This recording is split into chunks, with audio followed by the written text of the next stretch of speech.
I told you that entropy was the absolute foundation of your experience of life? I used to think entropy was just some faraway heat death of the universe concept in physics that wasn't really relevant to day-to-day living. Then I was reading From Eternity to Here by Sean Carroll.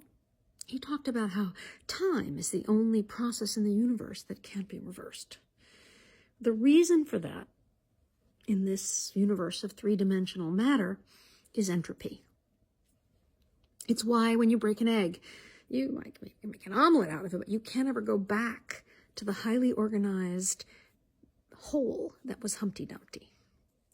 So entropy is what divides the future, highly complex, full of infinite possibilities, with the simplicity of a finite past. And as for the present, now doesn't really exist in 3D space-time. Now is simply an abstract concept that we have because it's the leading edge of the entropy wave, moving through space-time and carrying it with us to the next and the next and the next transformation of the future, pregnant with possibilities, to the past of broken eggs and single simplicities.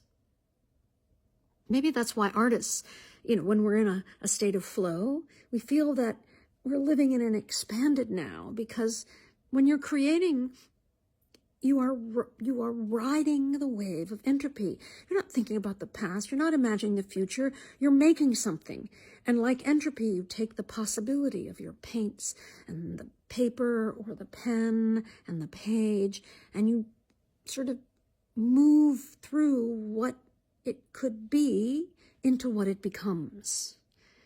I love this picture in my head of the entropic now that is itself has no time, but that sweeps over the future and leaves the dust of a single past in its wake.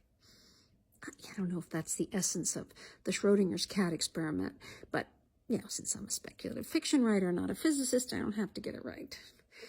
Not to mention, I don't really like the idea of putting a cat in a poison box.